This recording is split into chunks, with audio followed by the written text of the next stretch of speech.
नमो लोये सवसाहुणम्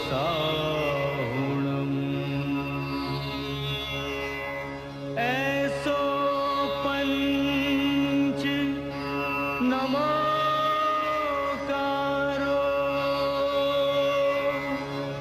सौपाव पणासणो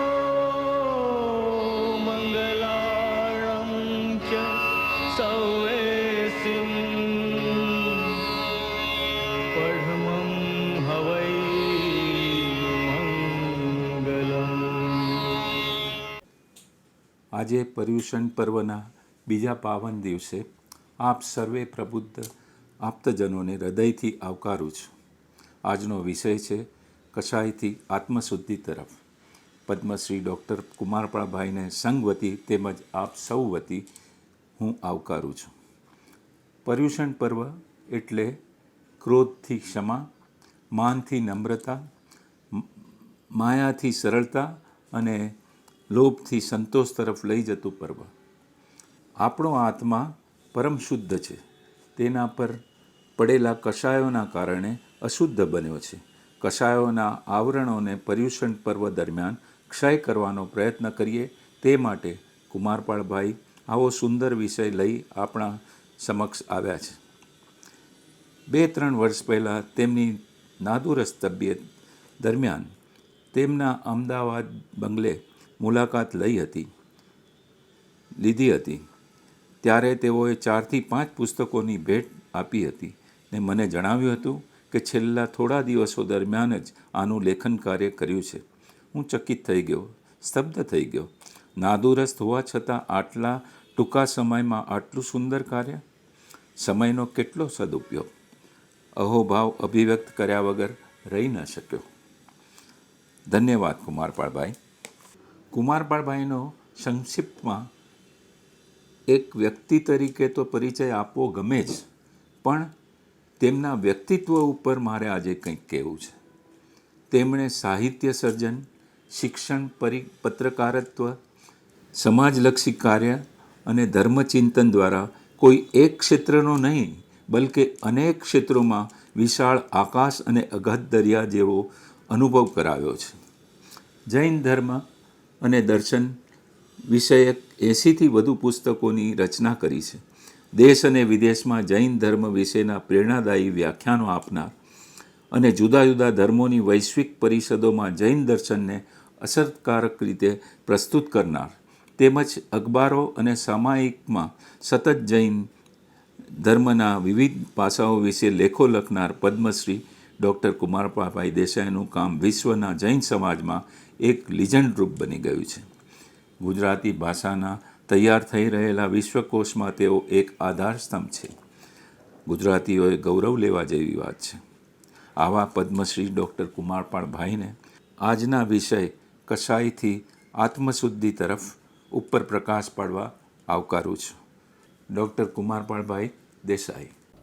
શ્રી મુંબઈ જૈન યુવક સંઘની 86મી વ્યાખ્યાનમાળાના પ્રસંગે આપની સાથે એક યાત્રામાં જોડાતા આનંદ અનુભવું છું. આજની આ દુનિયાની સિકલ જોઈએ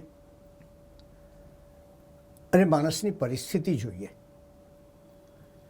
એને વિશાળ રાજમાર્ગો કર્યા, પણ એનું ચિત્ત વધુ ને વધુ સાંકડું થતું ગયું.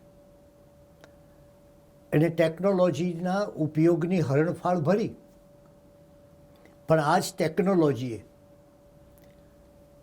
એને બીજી વ્યક્તિઓથી ડિસ્કનેક્ટ કરી નાખ્યો. આજે ચોપાસ એવી ઘટનાઓ બને છે હિંસાની, આતંકની, ગુનાખોરીની, અને ત્યારે સવાલ જાગે કે કઈ કઈ બાબતોએ આ પ્રશ્નો ઊભા કર્યા. એ બાબત છે આત્માના સ્થાયી ગુણ પર ચડી ગયેલા આવરણો. માણસ સંસારમાં એટલું બધું રચ્યો પચ્યો રહે, સ્પર્ધામાં ડૂબેલો રહે, વાસનાઓમાં રમમાણ રહે અને ઘણીવાર તો એવું બને કે આખી જિંદગી પૂરી થાય અને છતાં એની પાસે જિંદગીનો અર્થ કે જિંદગીનું ધ્યેય ન લાગ્યું હોય. આ સંસારના પરિભ્રમણની વાત છે. અને એ સંસારનું પરિભ્રમણ કઈ રીતે ઘટે એનો પર્વાધિરાજ પર્યુષણમાં વિચાર કરવો છે. આપણા બહારના જગતમાંથી દૂર જઈને આપણા અંતર જગતમાં પ્રવેશ કરીએ અને આંતર જગતમાં પ્રવેશ કરીએ અને જેમ બહારના જગત ઉપર પ્રવાસ કરતાં કરતાં જુદા જુદા મથકો અથવા સ્ટેશનો અથવા સ્થળો આવતા હોય છે, એમ આપણા આંતર જગતમાં પણ જુદા જુદા મથકો કે સ્થળો આવતા હોય છે. એ એક પછી એક સ્થળોનો ભીતરમાં વ્યક્તિ અનુભવ કરે અને ધીરે ધીરે એને જરા ઊંચું જોવાની ઈચ્છા થાય. સંત મંસૂરને ફાંસી આપવામાં આવી અને સંત મંસૂર ફાંસીના ગાળિયા તરફ જતા એક એક પગલાં ઉપર જતો હશે અને ત્યારે છેલ્લે પગથિયે પહોંચ્યો ત્યાં સુધી હસતો હતો.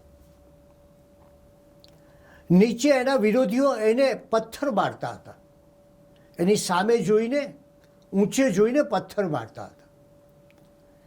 સંત મંસૂર જલ્લાદ પાસે આવ્યો ત્યારે જલ્લાદને આશ્ચર્ય થયું. એને થયું કે આ માણસ કેવો કે છે, સામે મોત ઊભું છે અને આટલું હસી રહ્યો છે. ક્યાં તો એ ફકીર હોવો જોઈએ ને નહીં તો પાગલ હોવો જોઈએ. એણે પૂછ્યું સંત મંસૂરને કે શાને માટે તમે હસી રહ્યા છો? સંત મંસૂર કહે છે કે આજ સુધી આ લોકોને હું કહેતો હતો કે તમે જરા ઊંચે જુઓ, ઊંચે જુઓ. આજ સુધી મારી વાત નહોતા માનતા. આજે આ ફાંસીના ફંદા પર લટકવા માટે એક એક પગથિયું ચડું છું અને એ લોકો ઊંચે જુએ છે. આ જીવનમાં ઊંચે જોવાની પ્રક્રિયા અને એ વ્યક્તિ પોતાના જીવનમાં જે કંઈ વિકસાય છે, જે કંઈ સંસાર છે, પોતાનું બહારનું સર્જન છે એનાથી દૂર જઈ અને પોતાના ઇનર વોઇસ પાસે જાય તે જરૂરી છે. પણ ત્યાં જાય તે પહેલાં એણે આ જીવનને પીડનારા આ કષાયો ઉપર દ્રષ્ટિપાત કરવો જોઈએ. અને આજે પર્વાધિરાજ પર્યુષણના બીજા દિવસે આપણે એ જોવું છે કે કઈ કઈ વસ્તુઓથી આપણે દૂર થવું છે. જૈન ધર્મમાં દ્રવ્ય અને ભાવ એવા બે ભાગ પાડ્યા છે. એ દ્રવ્ય ક્ષમા અને ભાવ ક્ષમાની વાત કરે, પેલું દેખાવની અને પેલી સાચી. તો આપણે જ્યારે સાચી ઉર્ધ્વતા પામવી હોય તો કઈ કઈ વસ્તુઓનો ત્યાગ કરવો પડે એનું આજે આ વ્યાખ્યાનમાં જોવાનો વિચાર રાખ્યો છે. અને આપણી આ જ્ઞાન યાત્રાનો આ બીજા પડાવમાં આપણે જ્યારે પહેલા પડાવમાં પર્યુષણના મહિમામાં આપણે જાણ્યું કે આ જગતનું એક અનન્ય પર્વ છે, જે પર્વ તમારા ભીતર સાથે મૈત્રીનું પર્વ છે. એ ભીતર સાથેની મૈત્રી આપણી ગાઢ બને એ રસ્તે આપણે આજે એક વધુ પ્રયાણ કરીએ. આગામી તારીખ 15મી ઓગસ્ટથી આત્મશુદ્ધિ અને આત્મચેતનાના જગાવતા પર્યુષણ પર્વનો પ્રારંભ થઈ રહ્યો છે. આ પ્રસંગે વિવિધ દેશોમાં આપણા સૌનું ગૌરવ પદ્મશ્રી ડૉક્ટર કુમારપાળ દેસાઈના એમના દ્વારા યોજાયેલા પ્રવાધિરાજ પર્યુષણ વ્યાખ્યાન શરૂ થવા જઈ રહ્યું છે. તે બદલ એમને ખૂબ ખૂબ શુભકામનાઓ અને અભિનંદન આપું છું. આપ સૌ જાણો છો કે ઇન્સ્ટિટ્યૂટ ઓફ જૈનોલોજી આ સંસ્થા છેલ્લા 25 વર્ષથી જૈન દર્શનના ઉમદા તત્વોના વિશ્વવ્યાપી પ્રસાર માટે આંતરરાષ્ટ્રીય ધોરણે કાર્ય કરે છે. એના દ્વારા ભારતમાં વ્યાખ્યાનો, સેમિનારો, સેવા કાર્યો, રિસર્ચ, ચિંતન કરવામાં આવે છે. મને કહેતા ગૌરવ થાય છે કે ઇંગ્લેન્ડની પાર્લામેન્ટમાં વૈશ્વિક ધોરણે અહિંસા એવોર્ડ એનાયત કરવામાં આવે છે. અને એના ભારતમાં મેન્યુસ્ક્રિપ્ટોલોજીના પ્રકલ્પના પેટર્ન ભારતના એ સમયના તત્કાલિક વડાપ્રધાન શ્રી અટલ બિહારી વાજપેયી હતા.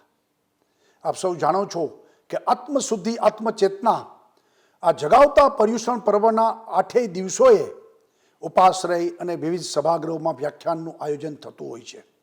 અને એ વ્યાખ્યાનો દ્વારા જૈન ધર્મની અહિંસા, જીવદયા, અનેકાંત, અપરિગ્રહ, માનવ સેવા જેવા જુદા જુદા સિદ્ધાંતો વિશે પ્રવચનો કરવામાં આવે છે. છેલ્લા કેટલાય વર્ષોથી America, England, Antwerp, Kenya, Dubai, Canada, Singapore, Hong Kong અનેક દેશોમાં પર્યુષણ સમયે ડૉક્ટર કુમારપાળભાઈ દેસાઈના 8 દિવસના પ્રવચનોનું આયોજન કરવામાં આવે છે. આપણા સૌ માટે આનંદની વાત છે કે આ વર્ષ માત્ર ભારત જ નહીં બલકે અમેરિકા, ઇંગ્લેન્ડ, એન્ટવર્પ, આફ્રિકા જેવા દેશોમાં જુદા જુદા જૈન સેન્ટરોમાં 8 દિવસના જૈન તત્વજ્ઞાનને અનુલક્ષીને વ્યાખ્યાનો યોજાઈ રહ્યા છે. જેમાં અમેરિકામાં Jain society of North Dallas, Jain society Houston, Jain society Tulsa, Jain society Cherry Hill, Jain society Connecticut, Jain center of northern California, Jain center Minnesota તથા અમેરિકાના તમામ સંઘોનું પ્રતિનિધિત્વ ધરાવતી સંસ્થા જેના સંસ્થામાં વ્યાખ્યાનો યોજાશે. જ્યારે ઇંગ્લેન્ડમાં જૈન સમાજ માન્ચેસ્ટર અને વન જૈન સંસ્થા તેમજ બેલ્જિયમમાં જૈન કલ્ચર સેન્ટર એન્ટવર્પમાં, જ્યારે આફ્રિકામાં શ્રી જૈન સંઘ દારેસલામમાં વ્યાખ્યાનો યોજાશે. આ ઉપરાંત ભારતમાં શ્રી મુંબઈ જૈન યુવક સંઘ પર્યુષણ વ્યાખ્યાનમાળા અને મુંબઈ અને અમદાવાદની ધર્મ જાગૃતિ કેન્દ્ર દ્વારા પર્યુષણ વ્યાખ્યાનમાળાઓનું આયોજન કરવામાં આવ્યું છે. આપણા સૌ માટે આનંદની વાત છે કે પર્યુષણના 8 દિવસ ડૉક્ટર કુમારપાળભાઈ દેસાઈના જૈન ધર્મના તત્વજ્ઞાનનો તથા ભગવાન મહાવીરના સંદેશનો લાભ ભારત, ગુજરાત સહિત એશિયા, યુરોપ, આફ્રિકા, અમેરિકામાં વસતા ધર્મપ્રેમીઓને પ્રાપ્ત થશે. દેશ વિદેશમાં વસતા જૈન પરિવારો, એના સભ્યો પવિત્ર પર્યુષણ પર્વના 8 દિવસ ડૉક્ટર કુમારપાળભાઈ દેસાઈના પર્વાધિરાજ પર્યુષણ વ્યાખ્યાનમાળાનો મહત્તમ લાભ મેળવીને એ આત્મશુદ્ધિની ગંગામાં સ્નાન કરશે, જ્ઞાન ગ્રહણ કરશે તેવો મને ચોક્કસ વિશ્વાસ છે.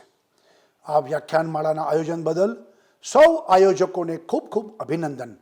આપ સૌ પોતપોતાના ક્ષેત્રોમાં ખૂબ પ્રગતિ કરો અને ગુજરાત તેમજ ભારતનું નામ વૈશ્વિક ક્ષેત્રે રોશન કરો તેવી અપેક્ષા સહ પુનઃ આપ સૌને પર્યુષણ પર્વની ખૂબ ખૂબ શુભેચ્છાઓ, શુભકામનાઓ. જય જિનેન્દ્ર, જય જય ગરવી ગુજરાત. પર્વાધિરાજ પર્યુષણ એટલે આત્માની દિવાળી. પર્યુષણનો અર્થ જ છે આત્માની સમીપ વસવું. અને જ્યારે વ્યક્તિ આત્માની સમીપ જાય ત્યારે એ પોતાના જીવન કિતાબના પાના ખોલતો હોય છે. એ વિચારતો હોય છે કે મારા જીવનમાં લોભ, મોહ, મદ કિતના છોડા, નાતા કામ ક્રોધ સે તોડા. મોહ, માણસના જીવનમાં જે મોહ હોય છે, લોભ, મદ, આ 3 વસ્તુ કેટલા છોડ્યા એનો આજે આપણે હિસાબ લેવો જોઈએ. અને કામ અને ક્રોધથી કેટલા દૂર ગયા. વિષય વાસના સે હટકર નાતા પ્રભુ સે જોડા. વિષય વાસનાથી દૂર થઈને આપણે ઈશ્વર સાથે કેટલું મિલન થયું આપણું. આપણા આત્માથી ઈશ્વર સુધીની ગતિ, આત્માથી પરમાત્મા સુધીની ગતિ કેટલી થઈ એનો વિચાર કરવા માટે અહીં પહેલી વાત કરી છે મોહ. માણસના જીવનમાં કેટલા મોહ હોય છે, પણ મોહની પૂર્વે અહીં કહ્યું છે કે લોભ. લોભ, મોહ, મદ કિતના છોડા. એટલે લોભ કેટલો છોડ્યો. આ જગતમાં કદાચ સૌથી સુખી માણસ કોણ? કોઈ ઊંચા મહેલ જેવા મકાનમાં વસનાર, કોઈ કરોડોની સંપત્તિમાં જીવનાર, કોઈ પુષ્કળ એશ આરામમાં રહેનાર? ના, આ જગતમાં સૌથી સુખી માણસ એ સંતોષી માણસ છે. સંતોષી જેવો કોઈ બીજો સુખી હોતો નથી. જે પ્રાપ્ત છે, જે મળ્યું છે એ પર્યાપ્ત છે, એ પૂરતું છે. જે વ્યક્તિ આ પ્રાપ્ત છે એ જ પર્યાપ્ત છે એમ માને છે, એના જેવો સંતોષી બીજો કોઈ નથી. પણ ત્યારે આ કવિએ શા માટે પહેલા લોભ મોહ એ રીતે વાત કરી, લોભની પહેલા કેમ વાત કરી? ભગવાન મહાવીર સ્વામીએ કહ્યું કે લોભ એ તો સર્વ પાપનું મૂળ છે. કલ્પના કરો તમે કે જીવનમાં જે કંઈ પાપ થાય છે એની પાછળ લોભ માણસને કેટલો દોડાવતો હોય છે. અને આ લોભ બહુ છટકણો પદાર્થ છે. તમને કલ્પના ન આવે એ રીતે તમને દોડાવતો હોય છે. તમે કદાચ પેલી કથા સાંભળી હશે કે એક માણસને કહ્યું કે તારે જમીન જોઈએ છે ને તો દોડ, તું જેટલું દોડીશ ને એટલી જમીન તારી. એ માણસ દોડ્યો, થોડી જમીન મળી, પણ લોભનો થોભ નહોતો, વળી દોડ્યો, હાંફી ગયો, થાકી ગયો, શ્વાસ ચડી ગયો અને છેવટે એ એક જગ્યાએ પડ્યો અને ત્યાં અવસાન પામ્યો. માણસને કેટલી જમીન જોઈએ? માણસને 5 ફૂટ જમીન કે 6 ફૂટ જમીન જોઈએ. તો આ લોભને પરિણામે વ્યક્તિ આ છટકણા પદાર્થમાં એવી રીતે ફસાય છે કે આજ આપણે વિચાર કર્યો હોય કે બસ આપણી પાસે આ $50,000 થાય કે $50 લાખ થાય એટલે બસ પછી બધું છોડી દેવું છે. હવે તમે જુઓ કે તમે $50 લાખ તરફ જતા હશો, ત્યારે તમે $30 લાખ પહોંચશો ત્યારે વિચાર કરશો કે ના ના, હવે આ $50 લાખ પૂરતા નથી, $1 કરોડ થવા જોઈએ. અને જેવા $1 કરોડ થાય એવું થશે કે ના ના, આ હજી પૂરતું નથી, 5 કરોડ થવા જોઈએ. અને જેવા 3-4 કરોડ થશે એટલે વિચાર કરશો કે પેલો 10 કરોડવાળો મારાથી કેટલો મોટો ધનિક કહેવાય છે, હવે મારે 10 કરોડ કરવા છે. આ માણસ દોડતો રહે છે. માણસ લોભ તમને સતત ક્યારેય શાંત નથી રહેવા દેતો, ક્યારે સંતોષી નથી રહેવા દેતો, એ તમને સતત દોડાવે છે. અને એ લોભને પરિણામે વ્યક્તિ સંગ્રહ કરે છે. ક્યારેક એવો સંગ્રહ કરે કે કલ્પના હોય નહીં એટલો સંગ્રહ કરે. અને પછી તમે એ પણ જોજો કે ઘણીવાર વ્યક્તિ પાસે લક્ષ્મી હોય, પણ ખરી લક્ષ્મી તો એ છે કે જે સદવ્યયમાં વપરાય છે, સત્કાર્યમાં વપરાય છે, સત્કર્મમાં વપરાય છે. બાકી લક્ષ્મીના ઢગલા વચ્ચે જીવતો માણસ એ તો બિચારો ઉજાગરા કરતો હોય છે, એને રાત્રે ઇન્કમટેક્સ ઓફિસરોના સ્વપ્ન આવતા હોય છે. ત્યારે લોભને શા માટે આ મૂળમાં જવાનું કહ્યું છે કે દરેક વસ્તુની મૂળમાં આટલું મળ્યું હજુ આટલું મેળવી લઉં, આટલું પામ્યો હજી આટલું પામી લઉં, એ જે લોભ છે એ માણસને દોડાવતો રહે છે. ભગવાન મહાવીર જ્યારે વર્ષી દાન આપતા હોય છે અને બનતું એવું કે જે ઘણી આશાએ આવેલા મારે આટલા પૈસા લેવા છે, આટલા પૈસા લેવા છે, પણ પ્રભુનું બસ થોડુંક દાન મળે ને, શેષ મળે ને ખુશ થઈ જતા. હવે સમયે સોમ શર્મા નામનો એક માણસ એ કંઈક બીજે ગામ ગયો હોય છે અને બીજે ગામથી પાછો આવે છે ત્યારે લોકો કહે છે, અરે સોમ શર્મા, તારું નસીબ તો કેવું ફૂટલું, આ તું બીજે ગામ પૈસા કમાવા ગયો ને દરિદ્રનો દરિદ્ર રહ્યો, એના કરતાં જો તું અહીંયા હોત ને તો ભગવાન મહાવીરે ઓહો શું વર્ષી દાનમાં શું દાન આપ્યું છે. પેલાને થયું કે હું ચૂકી ગયો, પણ ના, પેલો લોભ હજી જાગતો હતો. એણે વિચાર કર્યો કે લાવ પ્રભુ મહાવીર જ્યાં ગયા છે જવું, કંઈક તો આપશે ને. અને ભગવાન તો બસ બધું છોડીને નીકળી ગયા હતા. શરીર ઉપર એક દેવદુષ્ય, દેવોએ આપેલું વસ્ત્ર હતું. અને જઈને યોગી વર્ધમાનને અટકાવે છે અને કહે છે કે આપે મને ઓળખ્યો. ઘણા માણસો આવી ખોટી ઓળખાણ કાઢીને કામ કરતા હોય. કેટલાક તો એમ કે આપણે તે દિવસે ફલાણી જગ્યાએ એરપોર્ટ ઉપર મળ્યા હતા ને, હવે આપણે ક્યાં કેટલા એરપોર્ટ ઉપર કેટલું ફર્યા હોઈએ, આપે મને ઓળખ્યો. યોગી વર્ધમાન જુએ છે એની સમક્ષ, ન ઓળખ્યો ને? અરે તમારા પિતા રાય સિદ્ધાર્થ સાથે તો મારો એટલો સંબંધ હતો, કોઈ વાત ના પૂછો. પરિચયના પુસ્તકો ખોલવા માંડે છે. અને તમે આટલું બધું દાન આપ્યું અને મને યાદ ના કર્યો? મને કંઈક આપો. ભગવાન પાસે તો એક શરીર પરનું દેવદૃશ્ય હતું, બીજું કશું નહોતું. એટલે એમણે એ વસ્ત્રમાંથી એક બીજું અડધું વસ્ત્ર કાપીને એને આપ્યું. એ લઈને દોડ્યો, નગરમાં તુણનારની પાસે ગયો અને એને કહ્યું કે અરે જો આ વસ્ત્ર હું લાવ્યો છું, કેવું છે, તું એના બૂલ કર. પેલાએ કહ્યું કે ઓહો, આ તો સરસ અદ્ભુત વસ્ત્ર છે, કોઈ દેવતાઈ વસ્ત્ર છે, આની તો મારે તમને પુષ્કળ મુદ્રાઓ આપવી જોઈએ. પણ આ અડધું વસ્ત્ર છે, જો બાકીનું અડધું મળી જાય ને તો તું માલામાલ થઈ જા. ફરી પાછો પેલો લોભ સોમ શર્માને દોડાવે છે. યોગી વર્ધમાન પાસે, મહાવીર પાસે જાય છે અને જુએ છે તો શરીર ઉપર તો પેલું એક અડધું વસ્ત્ર છે, સિવાય બીજું કશું નથી. અને મનમાં લાલચ છે કે બસ આ અડધું વસ્ત્ર પણ મેળવી લઉં અને માલામાલ થઈ જાઉં. અને એવામાં પવનનો સુસવાટો આવે છે અને પ્રભુ, ધ્યાનસ્થ પ્રભુ, એમને તો ક્યાંથી કશો ખ્યાલ હોય. એટલે પવનના સુસવાટામાં પેલું વસ્ત્ર ઉડી અને કાંટામાં, ઝાંખરામાં ભરાય છે. પેલો સોમ શર્મા જઈ એ વિચારતો નથી કે પ્રભુનું શું, એ જઈ પેલું વસ્ત્ર લઈ દોડીને પાછો તુણનારને ત્યાં આપે છે.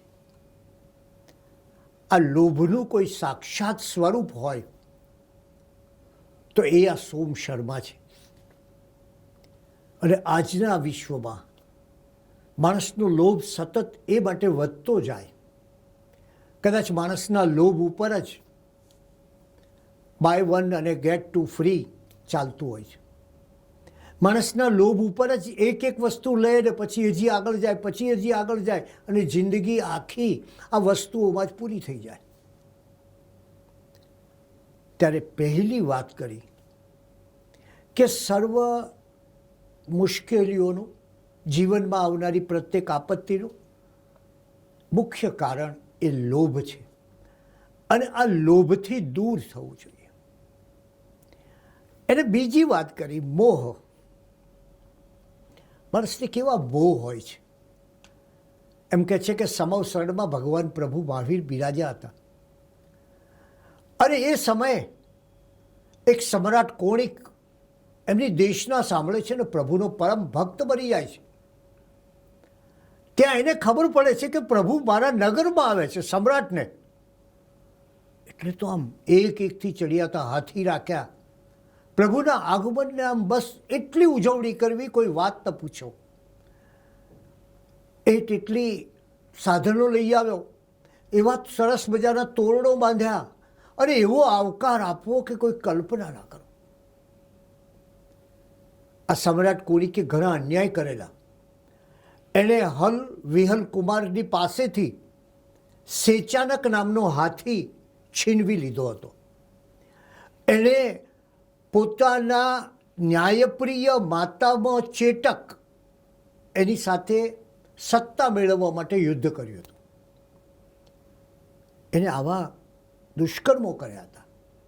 પણ એના મનમાં એક મોહ હતો કે જો ભગવાન આવે અને એવું ભવ્ય એમનું સામયું કરું, એવું ભવ્ય સ્વાગત થાય કે બસ ભગવાન ખુશ થઈ જાય અને મારી પ્રશંસા કરે. એને પ્રશંસાનો મોહ હતો. અને આ મોહ એવો છે કે એકવાર જ્યાં માણસને વળગી જાય પછી છૂટતો નથી. એક બહુ મોટા રાજનેતા અમદાવાદમાં એકાએક બીમાર પડ્યા. એમણે વિમાનમાં મુંબઈ લઈ જવાના હતા અને એમ્બ્યુલન્સમાં લાવ્યા. વિમાનમાં નીચે સ્ટેપ્સની પાસે ઊભા રાખ્યા. એમની ગાડી અટકી અને એમને ઉપર લઈ જવા હતા. હાર્ટ એટેક હતો. એમણે કહ્યું કે નહીં, હમણાં ઊભા રહો, ઉપર ના લઈ જશો.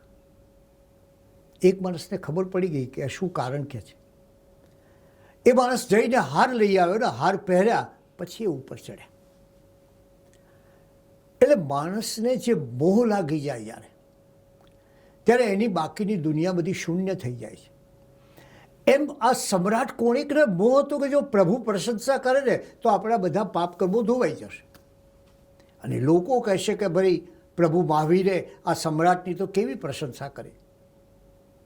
અને ત્યારે ભગવાનને કહે છે, એમનો બહુ આમ ભક્તિ બતાવતા કહે છે કે હે પ્રભુ, આપના આ ભક્તની હવે પછીના ભાવમાં અહીંથી મૃત્યુ પામશા પછી કેવી ગતિ થશે. હવે તમે વિચાર કરો, એને તો કલ્પના હોય ને કે આવો મારા તરફ ચાહના રાખનારો સમ્રાટ, એની ગતિ તો ઉચ્ચ જ હોય ને. ભગવાન બહુ માર્મિક જવાબ આપે છે. એ કહે છે, સમ્રાટ કોણિક, તારી ભીતરમાં રહેલા આત્મદેવતાને પૂછ. આનો જવાબ હું નહીં આપું, તારા જાતને પૂછ કે તું કેવો છે, કે જેથી તારી ગતિ કેવી થાય એની તને સમજ પડે. હકીકતમાં પર્યુષણ એ પણ એક આત્મદેવતાની આરાધનાનો અવસર છે. અને ત્યારે એને કહે છે કે તું ભીતર જા તો જ ખબર પડશે, અને તું ભીતર જઈશ તો જ તારી શું થશે. કે ભગવાન, આપ તો જ્ઞાતા છો, કેવલ જ્ઞાની છો. મને ક્યાંથી ખબર પડે કે મારી પછીની શી ગતિ છે? આપ જ કહો, મારી કઈ ગતિ છે? ભગવાને કહ્યું, મૃત્યુ બાદ તને છઠ્ઠી નરક ગતિ પામશે, નરક ભૂમિમાં જઈશ તું. છઠ્ઠી નરક ભૂમિમાં? એને તો ધાર્યું હતું કે પ્રભુ પ્રશંસા કરશે, એને પ્રશંસાનો મોહ હતો, પોતાના દુષ્કર્મો ધોઈ નાખવા હતા. પણ એને બદલે જ્યારે ભગવાને કહ્યું કે તારી તો છઠ્ઠી નરક ગતિ, આસપાસ સન્નાટો વ્યાપી ગયો. અને ફરી સમ્રાટ કોણિકે કહ્યું કે પ્રભુ, હું આપનો આવો પરમ ભક્ત, અને મારી આવી ગતિ. ત્યારે ભગવાને કહ્યું કે તમે મારા ભક્ત ખરા, પણ તમારા કર્મોનો વિચાર કરો. તમે પિતાને કારાવાસ આપ્યો, ભાઈઓના હકનું છીનવી લીધું, કેટલા અશુભ કર્મો કર્યા છે. પહેલાં એ અશુભ કર્મોનો પશ્ચાતાપ કરો, એ સાચો પશ્ચાતાપ કરો, પછી જ તમારું જીવન ઊંચું બને. એ દુષ્કર્મ ત્યજો, કારણ કે જો પાપ કર્મ હશે તો તમારી ભક્તિનો પણ કોઈ અર્થ નથી. એ બાહ્ય ભક્તિ થશે. માણસના ભીતરમાં પાપ કર્મો બેઠા હોય ત્યાં સુધી એ સાચી ભક્તિ તરફ જઈ શકતો નથી. એ ભક્તિ કરવા બેઠો હોય અને મનમાં કોઈના તરફનો દ્વેષ ચાલતો હોય, એ ભક્તિ કરવા બેઠો હોય અને કોઈની સાથે બાકીના વેરની કલ્પના કરતો હોય, એ ભક્તિ કરવા બેઠો હોય અને મનોમન કોઈની નિંદા કરતો હોય. એટલે સાચી ભક્તિને માટે આત્મદેવતાની શુદ્ધિ આવશ્યક છે. અને માટે પહેલી વાત કરી કે આ મોહને કારણે તારી ગતિ આવી થશે.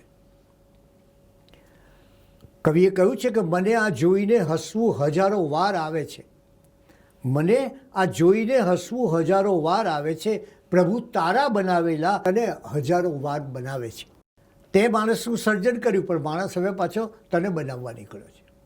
આ પરિસ્થિતિ એ મોહની પરિસ્થિતિ છે, અને એનો આપણે પ્રયોધ્યરાત પર્યુષણ સમયે વિચાર કરવો જોઈએ કે આ લોભ કેટલો ઓછો થાય, અને ધીરે ધીરે લોભમાંથી આપણે સંતોષ તરફ કઈ રીતે ગતિ કરીએ. આપણે ત્યાં સંતોષને સૌથી મોટું ધન એ આ માટે કહ્યું છે. મોહ એ આડંબરજનિત છે. લોભ અને મોહ જ્યાં સુધી હોય ત્યાં સુધી ધર્મ તરફ ગતિ થતી નથી. પણ સવાલ એ પણ થાય કે આ ધર્મ તરફ આપણી ગતિ કેવી છે. 3 પ્રકારના માણસો તમને જોવા મળશે.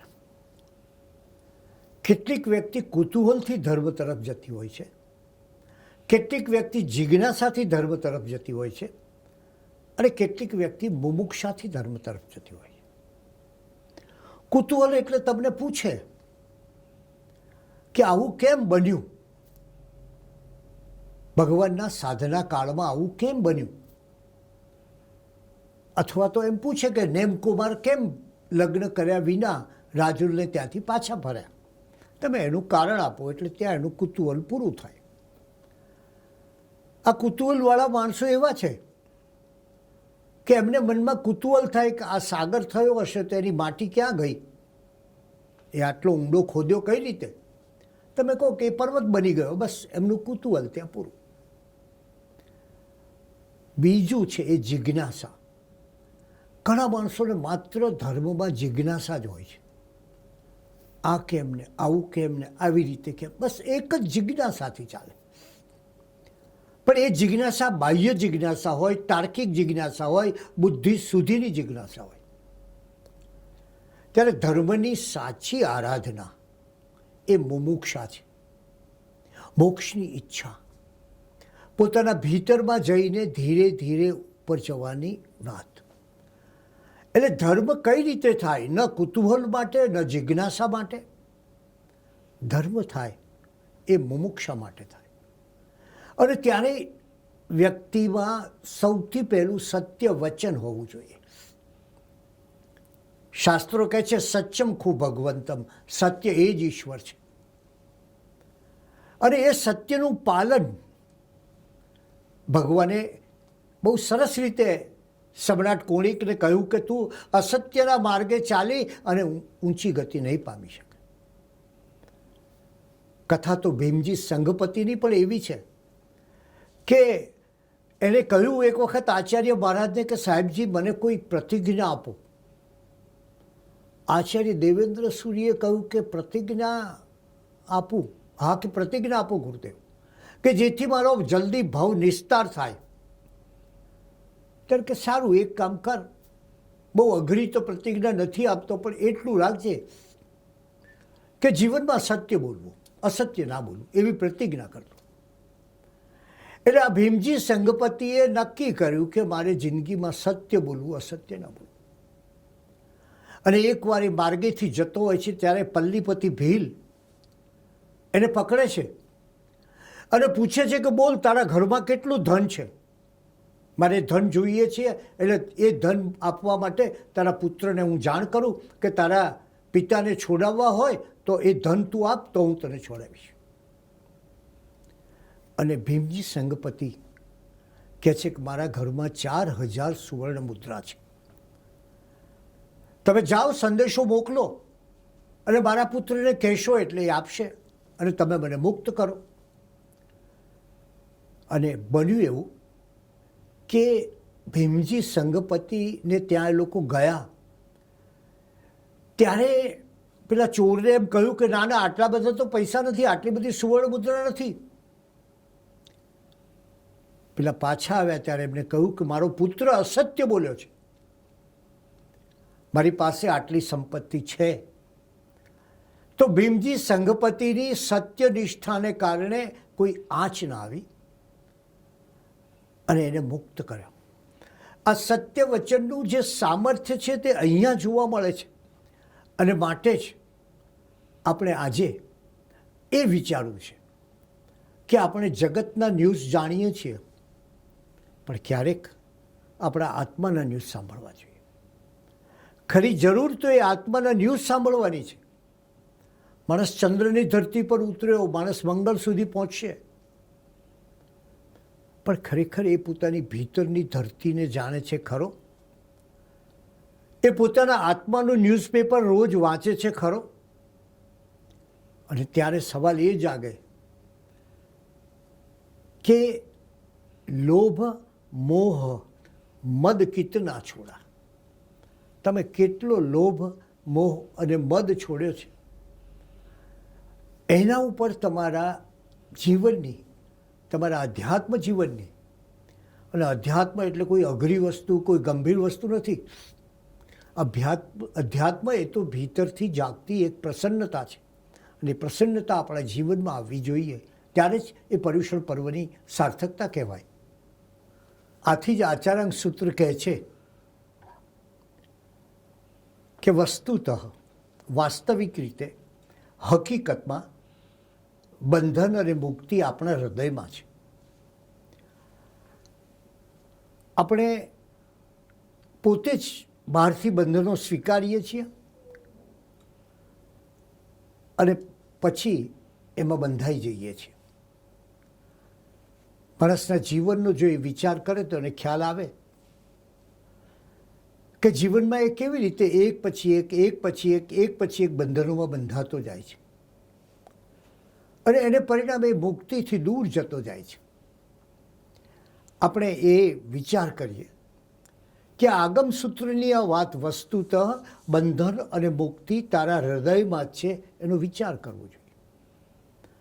અને ત્યારે પર્યુષણની જ્યારે વાત કરીએ ત્યારે પર્યુષણનો એક અર્થ છે પરિઉપશમન.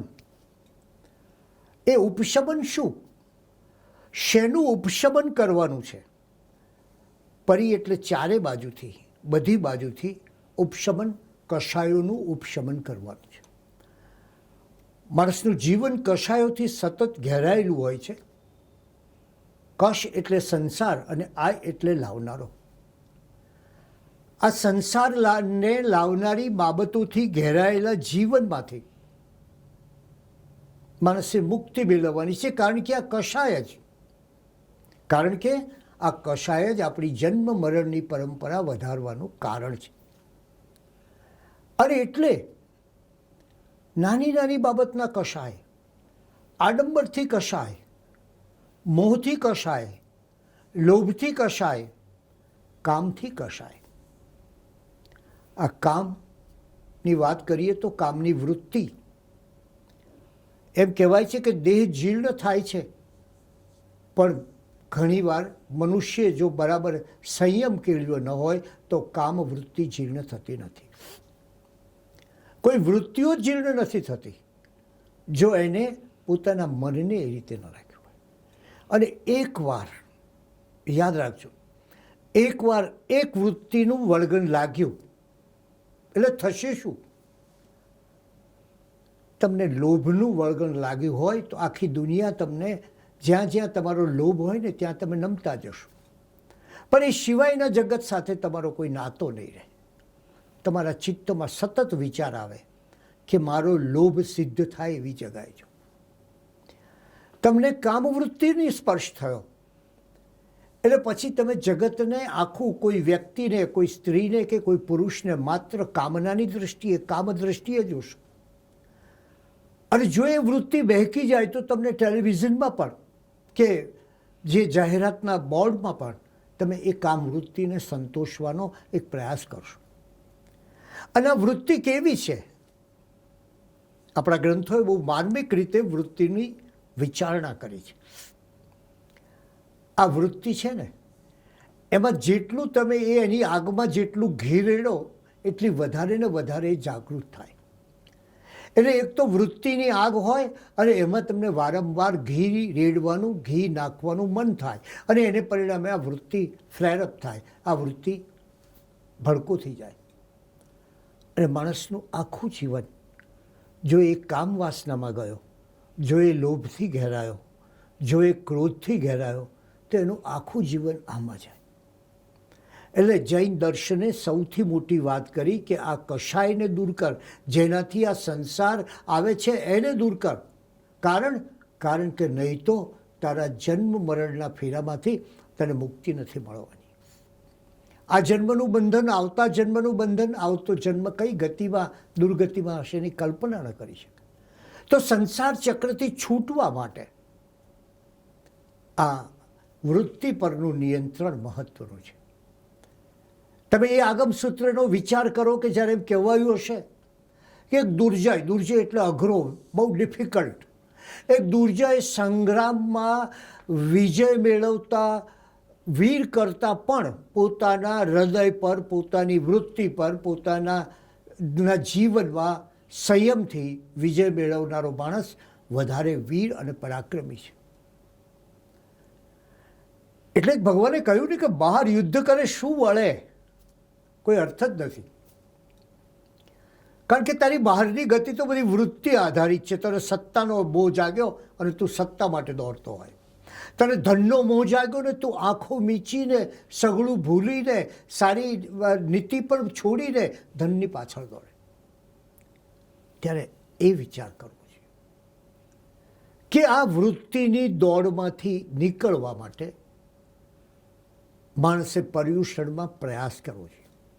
એટલે મારે આપને એ કહેવું છે કે ગયા પર્યુષણમાં આપણા પર કઈ વૃત્તિનો અધિકાર હતો. અને મેં આપને કહ્યું તેમ એકવાર એક વૃત્તિ તમને સ્પર્શી ગઈ, લાગી ગઈ, એ એટલી બધી ચેપી હોય છે કે તમારા જીવનના બધા બીજા દ્વારો બંધ થઈ જશે. તમને એકવાર ધન લાલસા જાગી, તમે જુઓ, ન પુત્રનો વિચાર કરો, ન પત્નીનો વિચાર કરો, ન જગતનો વિચાર કરો, બસ ક્યાંથી પૈસા મળે એ નફા તોટાનો વિચાર કરો. એકવાર તમને એમ થયું કે મને માન મળવું જોઈએ, બસ હું તો જરા બહાર સમાજમાં મારો આમ રૂઆબ પડવો જોઈએ, ત્યારે શું થશે? ત્યારે એ થશે કે જ્યારે તમારું એ માન, તમારી એ ગરિમા એ તમને સતત ઘેરી વળશે. અને પછી શું થશે? એ પછીની સ્ટેજ તો બહુ અદ્ભુત છે કે તમને માન મળ્યું હોય પછી તમે સતત માનની અપેક્ષા રાખશો. જેમ પેલા સમ્રાટ કોણિકને બન્યું ને, કે એને એમ હતું કે બસ ભગવાન કહે તો આપણું કામ થઈ જાય, બસ પછી વાંધો નહીં, બધું પાપ ધોવાઈ જાય. એમ એ માન મળી જો એક વખત, એટલે આપોઆપ તમને સતત પ્રશંસાની લાલસા રહેશે. અને પછી તમારા કાન, એ તમે ધનવાન હો, તમે સત્તાવાન હો, તો સતત તમારી પ્રશંસા સાંભળવા માટે આતુર રહેશે. આપણે જાણીએ છીએ કે સત્તામાં હોય એની કેવી પ્રશંસા લોકો કરતા હોય છે, કારણ કે એ સત્તાવાનને ખુશ કરવા ચાહતા હોય છે, સત્યને ખુશ કરવા નહીં. અને ત્યારે આપણે એ વિચાર કરવો છે કે આવું માનની વાત આપણા જીવનમાંથી ચાલી જવી છે. એક સ્ત્રી મોટરમાં પોતાના પતિ સાથે જતી હોય છે અને મોટરના કાચ બંધ હોય છે, એટલે એના પતિ કહે છે કે આપણે જરા કાચ તો ખોલ, જરા બહારથી હવા આવે. એટલે કે ના, આ આપણા સ્ટ્રીટમાંથી આપણે પસાર થઈએ છીએ અને જો આપણે કાચ ખોલીશું ને બહારથી હવા મેળવીશું એ તો ઠીક છે, પણ લોકોને ખબર પડી જશે કે આપણી ગાડીમાં એર કન્ડિશન નથી.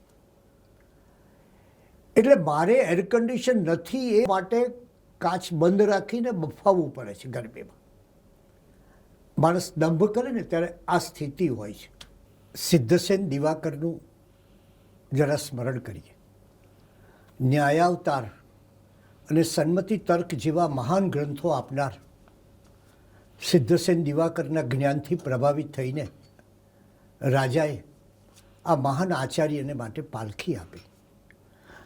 અને આવા જ્ઞાની પુરુષ, આવા પ્રચંડ સાધુ એ પોતે મંત્ર સૈનિકો પણ રાખતા અને એમની પાસે સુવર્ણ સિદ્ધિ પણ હતી. એ સિદ્ધસેન દિવાકર એકવાર પાલખીમાં બેસીને જતા હતા.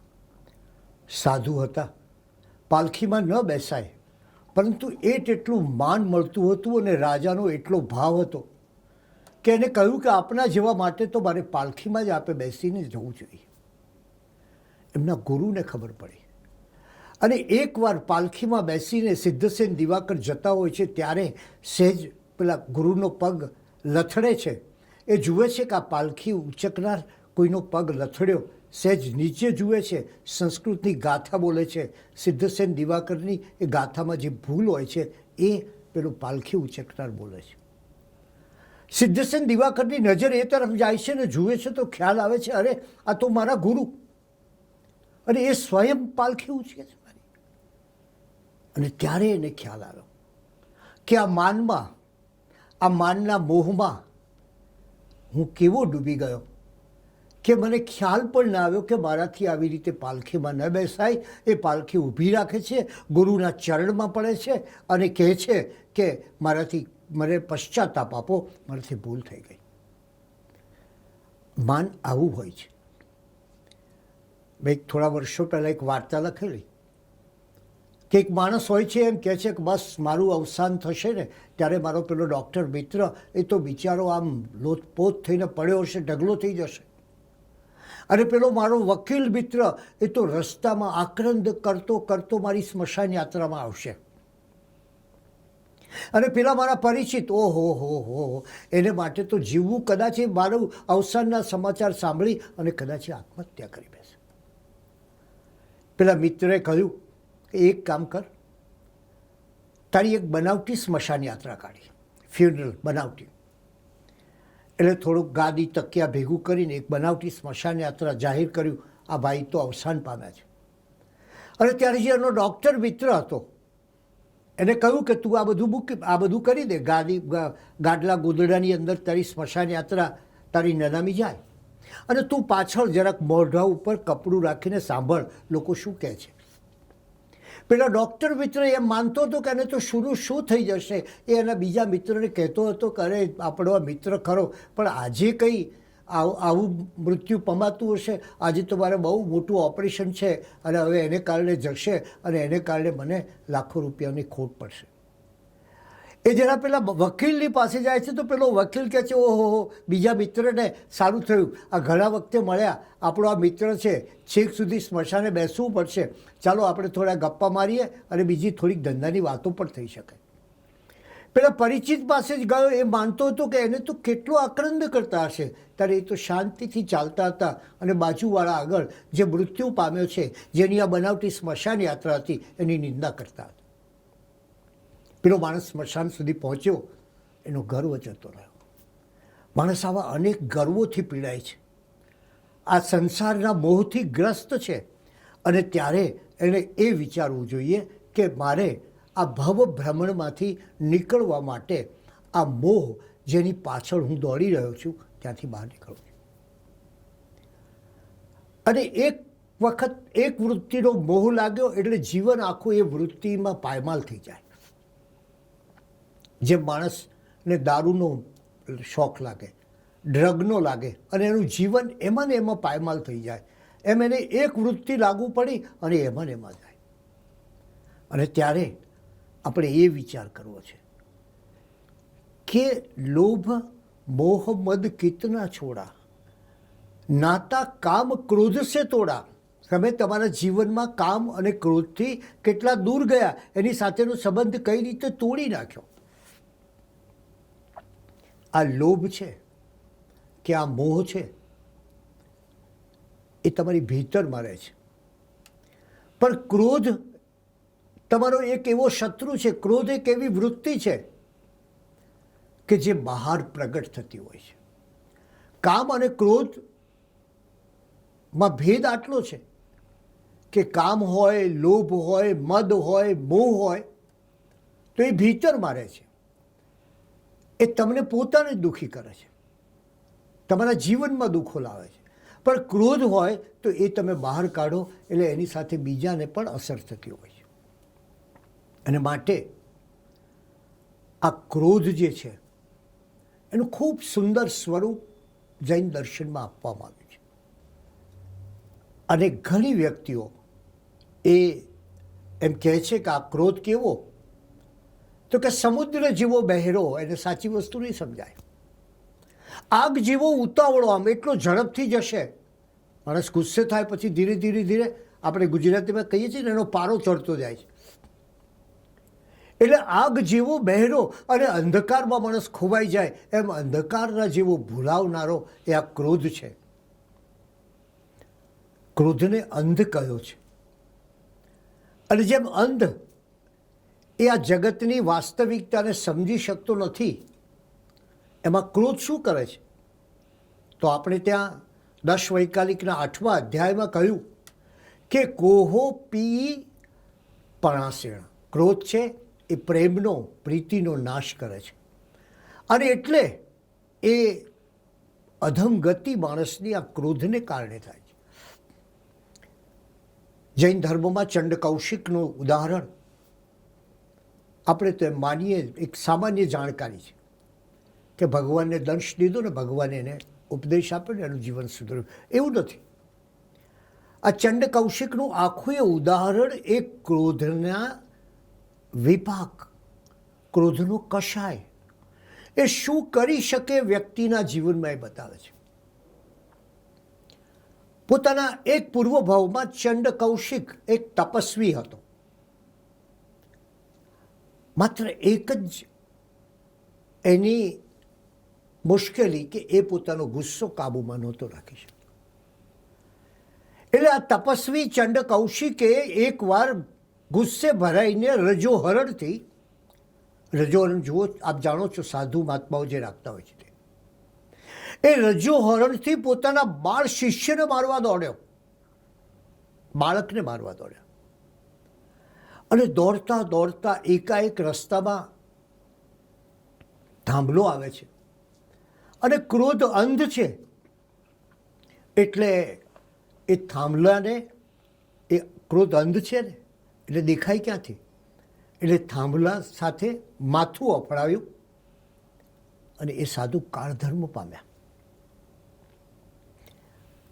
એ પછીના ભાવમાં આ જ ચંડ કૌશિક એ 500 તાપસોનો સ્વામી હોય છે. કેટલાક ભાવ બાદ આ ચંડ કૌશિક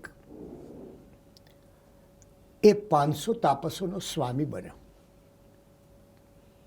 એનો એક મોટો આશ્રમ, અને એ આશ્રમમાં કેટલાક લોકો, રાજકુમારો એ ત્યાંથી પસાર થતા હોય છે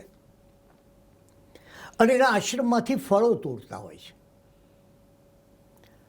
ચંડ કૌશિકને આની જાણ થતાં એ ગુસ્સે થઈને કુહાડી લઈને એ રાજકુમારોની પાછળ પડે છે.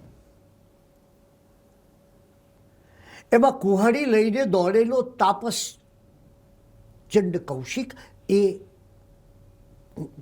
ઊંડા ખાડામાં પડે છે અને કુહાડી એના માથામાં વાગે છે અને એ મૃત્યુ પામે છે. આવો ચંડ કૌશિક તમે જુઓ, ગુસ્સો સતત કેટલા જન્મો સુધી ચાલતો હોય છે.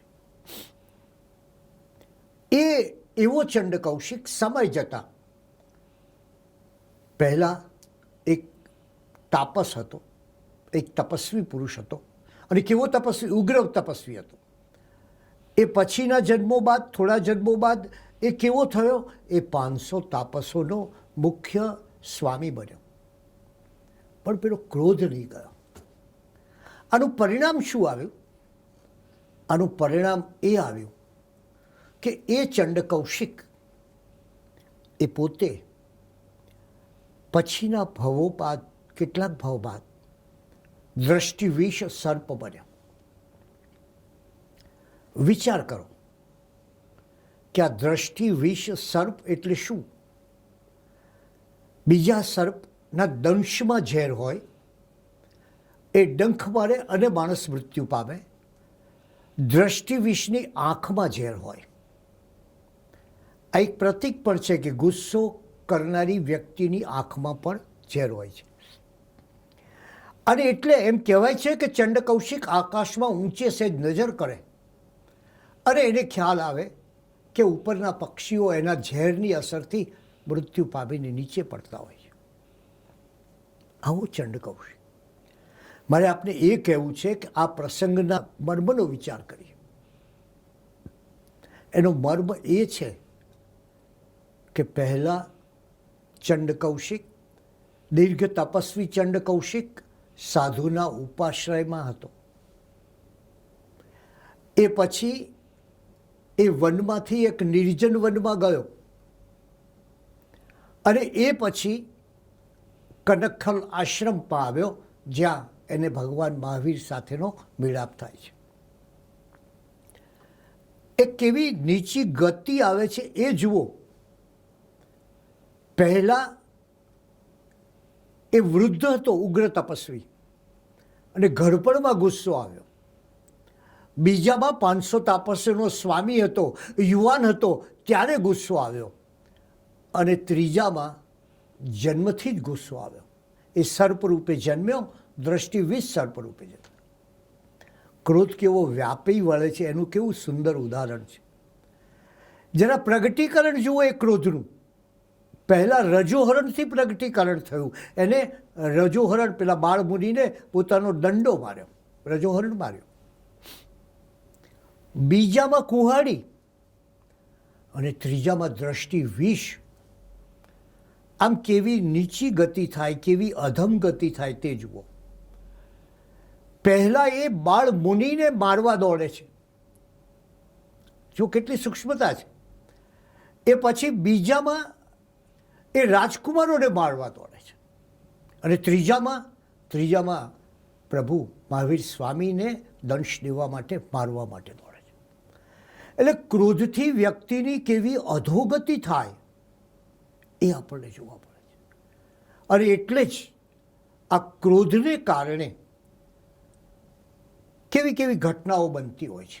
યોગ દ્રષ્ટિ સમુચ્ચયના સર્જક મહાન લેખક એવા આચાર્ય શ્રી હરિભદ્ર સુરી, જેમનું યોગ દ્રષ્ટિ સમુચ્ચય વાંચીને શહેનશાહ અકબરના ઇતિહાસવિદ અબુલ ફઝલ આફરીન થઈ ગયા હતા.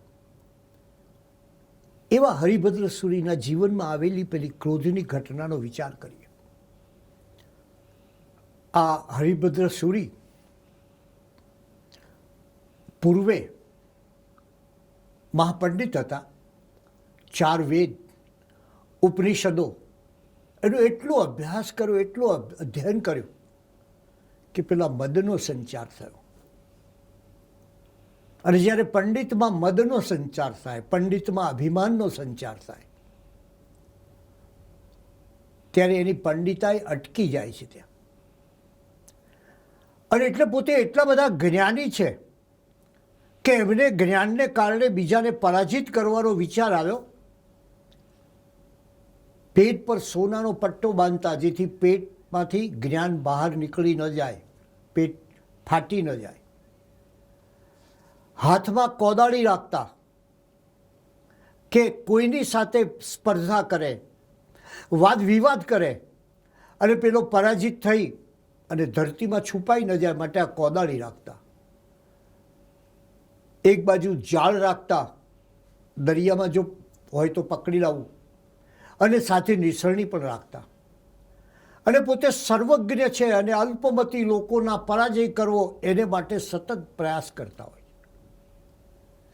એવા પંડિત, મહાપંડિત, જ્ઞાનની ગરિમાવાળા, પણ એકવાર ઉપાશ્રયમાંથી જતા હોય છે ને એક સાધ્વીજીના મુખે શ્લોક સાંભળે છે અને થાય છે કે ઓહો, મારું જ્ઞાન આનાથી તો હું સમજી શકતો નથી. એ સાધ્વીજીને પૂછવા જાય છે તો કહે છે કે મારા ગુરુને પૂછો. અને એ હરિભદ્ર સુરી, પંડિત હરિભદ્ર, સમય જતા સાધુ હરિભદ્ર બને છે. અને સાધુ હરિભદ્ર બન્યા પછી 1444 ગ્રંથોની રચના કરે છે. એકવાર માન જાય એટલે જીવન કેવું મહિમાવંતું બનતું હોય છે. આચાર્ય હરિભદ્ર સુરીના જીવનમાં તમે જોઈ શકશો, જેમણે 1444 ગ્રંથો રચ્યા, એકથી ચડિયાતા એવા ગ્રંથો. આ દર્શાવે છે કે અભિમાનનું નિગ્રહણ થાય, અભિમાન ચાલ્યું જાય. એટલે જેમ કોઈ પાણી અસ્વચ્છ હોય, ગંદુ હોય, મેલું હોય અને પાણીનો કચરો બેસી જાય અને જળ આખું નિર્મળ થઈને વહેવા લાગે, એમ એમની જ્ઞાનની ગંગા આખી નિર્મળ થઈને વહેવા લાગે છે. પણ જે સાધ્વીજી પાસેથી એમણે પેલો શ્લોક સાંભળેલો, એ સાધ્વીજીને એમને પોતાની ધર્મ માતા કહી. એમનું નામ હતું યાકિની મહોત્તરા.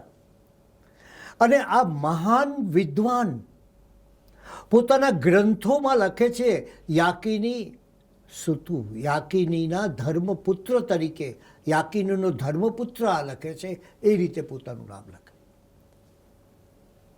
તો સાચું જ્ઞાન પ્રગટે ત્યારે શું થાય? તું કો જાને તો તું ही खुदा है और તું को ન જાને તો જુદા ही જુદા है.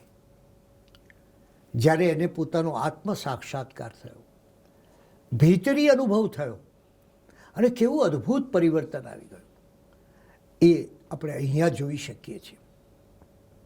આપણે ત્યાં સરળ ભાષામાં કહેવાય છે કે ક્રોધના કડવા ફળ.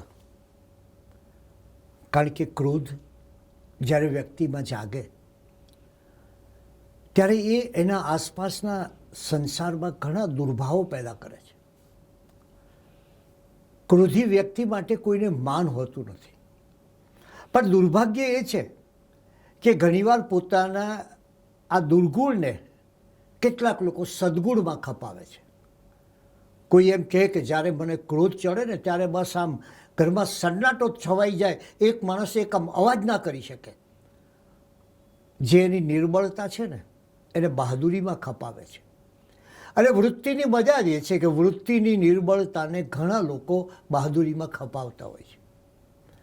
અને ત્યારે એ વિચાર કરવો જોઈએ કે લોભ જેમ દોડાવે છે એમ ક્રોધ આપણા જીવનને બાળે છે. એક બીજી વાત કે એકવાર ક્રોધથી આદત પડી ગઈ માણસની એટલે એનું આખું જીવન ક્રોધમય બની જાય છે. એની વાણી, એનો વ્યવહાર, એનું વર્તન, એનો સ્વભાવ. આજે આપણે જાણીએ છીએ કે માણસોમાં કેટલો બધો ક્રોધ પેસી ગયો છે. અને એવો ક્રોધ છે, એવો ગુસ્સો છે કે નાની નાની વાતમાં માણસ ગુસ્સે થઈ જાય. માણસને માટે એમ કહેવાય કે ભડકો થઈ ગયો. ભડકો, આગનો ભડકો હોય ને એવો ભડકો થઈ ગયો કે સહેજ કોઈ જાય ને સહેજ અથડાય તોય માણસ ગુસ્સે થવા માંડે. એનું કારણ શું છે? ક્રોધ છે ને એ આદત બની જાય છે. આ દરેક વૃત્તિની મુશ્કેલી આ છે કે એ સમય જતાં આદત બને છે. અને એ જેમ આદત બને તમારી એમ તમે એના ગુલામ બનો છો. મજા એ છે કે માણસ એમ માનતો હોય કે વૃત્તિ મારી ગુલામ છે, અને વાસ્તવિકતા એ છે કે માણસ પોતે વૃત્તિનો ગુલામ હોય છે. એક સંત ગળામાં દોરડું નાખીને ગાયને લઈ જતા હતા. એટલે કોઈએ કહ્યું કે આ સંત ગાયને દોરી જાય છે એના ગળામાં દોરડું નાખીને. ત્યારે કોઈએ કહ્યું કે ધારો કે આ ગાય ભાગવા માંડે તો સંત શું કરે? તો કે સંતને એની પાછળ ભાગવું પડે. તો આ પરિસ્થિતિ આવી છે કે કોણ કોને દોરે છે ને એ ખબર નથી પડતી. પેલો સંત ગાયને દોરે છે કે ગાય સંતને દોરે છે? ગાય જો બીજી બાજુ જાય તો સંતને પણ દોડવું પડે. એમ પરિસ્થિતિ એવી હોય છે કે વૃત્તિ માણસને એવી લપેટમાં લઈ લે છે, એની આસપાસ એવી ફરી વળે છે કે વૃત્તિમાંથી એ બહાર નીકળી શકતો નથી અને એ વૃત્તિનો ભોગ બને છે. પછી ક્રોધ એ જ એનો સ્વભાવ બને છે. લોકો એને ક્રોધી માની અને દૂર જતા રહે છે. અને આજના જગતમાં ક્રોધને કારણે માણસના જીવનમાં સૌથી વધારે મુશ્કેલીઓ સર્જાતી હોય છે. આ ક્રોધ અને મોહ જોયા પછી જઈએ માયા તરફ. આ માયા છે ને એને આપણા ગ્રંથોમાં નર્તકીનું સ્વરૂપ આપ્યું છે. અને જરા નર્તકી શબ્દને જરા ઊંધેથી તમે જુઓ, કીર્તન, તો નર્તકીને દૂર કરવા માટે, માયાને દૂર કરવા માટે કઈ વસ્તુ છે? કીર્તન છે, પ્રભુ પ્રાર્થના છે. અને માયામાં માણસ એવો લપેટાઈ જાય છે. માયા એટલે કપટ, માયા એટલે છેતરપિંડી, માયા એટલે હૈયામાં કોઈ જુદી વાત હોય ને બહાર કોઈ જુદી વાત કરવી, અંદર ઝેર ભરી હોય ને બહાર હસતા હસતા વાત કરે. શેક્સપિયરે હેમ્લેટ નાટકમાં એક ઇયાગો નામનું પાત્ર આપ્યું છે. એ પાત્ર બહારથી બહુ સારો હોવાનો દેખાવ કરે પણ અંદરથી એ બધા લોકોને નાશ કરવાનો પ્રયત્ન કરે. એ ઇયાગો એક વાક્ય કહ્યું છે, what I am not I એમ. હું જે દેખાઉં છું તે હું નથી. આ માયાવી માણસ, આ કૂડ કપટ કરનાર, એ દેખાય જુદો અને હકીકતમાં એ જુદો હોય. એ વાણીનો સોદાગર હોય પણ એની વાણીની પાછળ જે એના ભીતરનો જે ભાવ હોય એ સાવ જુદા પ્રકારનો હોય. અને એટલે એ પોતાના જીવનને કોઈ છેતરપિંડીથી, કોઈ વંચનાથી, કોઈ બનાવટથી ગાળતો હોય છે. અને એવો જે માયામાં લપટે ગયેલો માણસ, આદિલ મંસૂરીએ એક જગાએ કહ્યું છે કે એવો લપટાઈ રહ્યો હતો જીવ માયા જાળમાં, એવો લપટાઈ રહ્યો હતો જીવ માયા જાળમાં, પાણીમાં જીવન ગયું ને અંતે તરસ્યો નીકળ્યો. પાણીમાં જીવન ગયું ને અંતે તરસ્યો નીકળ્યો. જેને આદિલ જિંદગીભર સાચવી રાખ્યો હતો, આખરે જોયું તો તે સિક્કો એ ખોટો નીકળ્યો. એ આખી વસ્તુ જ અલગ નીકળી. તો એ માયાથી વ્યક્તિએ દૂર થવું એનું કારણ એ છે કે માણસ ઘણીવાર આવી વંચનાની ટેવ પડી જાય છે. એને કદાચ સીધે રસ્તે જવું જ ગમતું નથી, સરળતાથી જીવવું ગમતું નથી, અને એને પરિણામે એ એક ખોટું બોલે, એક ખોટાની સાથે બીજું ખોટું બોલે, એ એક અસત્ય બોલે, એને છાવરવા માટે બીજું અસત્ય બોલે અને અસત્યનો ઢગલો થઈ જાય. અને પછી એને મુશ્કેલી એ પડે. તમે જુઓ, માયાવી માણસને સૌથી મુશ્કેલી શું? કે એણે એક માણસને જે વાત કરી હોય એ પછી બીજી વાર પૂછે તો યાદ રાખવું પડે. એને એક વખત ખોટું કહ્યું હોય તો પોતાનું ખોટું પાછું ભૂલથી સાચું બોલાઈ ન જાય એ માટે પેલું ખોટું સતત યાદ રાખવું પડે. જે માયાવી નથી એને આવું કોઈ મન પર બોજ હોતો નથી. અને એટલે આ માયાને ઓળખે માણસ, અને માયા પછી જે માણસના જીવનમાં સ્પૃહા હોય, ઈચ્છા હોય, ઝંખના હોય, એષણા હોય, લિપ્સા હોય, લાલસા હોય, આ બધી વસ્તુઓ એ એની વૃત્તિની આસપાસ લપેટાતી જાય છે. અને એ શું કરે છે? એ તમારા જીવનમાં શું કરે છે? ધર્મગ્રંથોએ બહુ સરસ સ્વરૂપ આપ્યું છે. એને કહ્યું છે કે એ તમારા જીવનમાં મૂર્છા આપે છે, તમને મૂર્છિત બનાવી દે છે. એકવાર માણસ ગુસ્સામાં મૂર્છિત બન્યો એટલે બસ પછી એ ગુસ્સો કરતો જ રહેશે, એ નહીં થાય. એકવાર એને લોભ જાગ્યો તો એ સતત પોતાના લોભને માટે કામ કરશે. એકવાર એનામાં માયા જાગી તો એ સતત પ્રપંચ, જૂઠ અને એની તરફ જશે. અને એને પરિણામે 10 વૈકાલિક સૂત્ર અને સ્થાનાંક સૂત્ર જેવા ગ્રંથો આપણને કહે છે કે માયા એ મુક્તિ પંથનો અવરોધક છે. આપણે આજે આની ચર્ચા કરીએ એ માટે ચર્ચા કરીએ કે આ બધી વૃત્તિઓ આપણા જીવનને ગ્રસિત કરે છે, પણ આપણી પાસે સમય નથી એ વિશે વિચારવાનો. અને એ વિશે વિચારવાનો સમય નથી એટલે જ આપણે ત્યાં કહ્યું ને, ગ્રંથોમાં સૂત્રકૃતાંગમાં કહ્યું છે કે જંગલમાં નિર્ભીક રીતે સ્વતંત્ર રીતે વિચરનાર સિંહ પણ માંસના લોભથી જાળમાં સપડાય છે. તો એક લોભ જે છે એ લોભને કઈ રીતે આપણે કરવું, આ તૃષ્ણાને કઈ રીતે કરવી. અને એવું નથી કે એક જ વૃત્તિ છે. આપણામાં લોભની વૃત્તિ આવી એટલે મોહ જાગશે, મોહની વૃત્તિ આવી એટલે વળી પાછો લોભ જાગશે. આમ વૃત્તિઓની ફેરફુદરડી માણસ ફરતો રહે છે.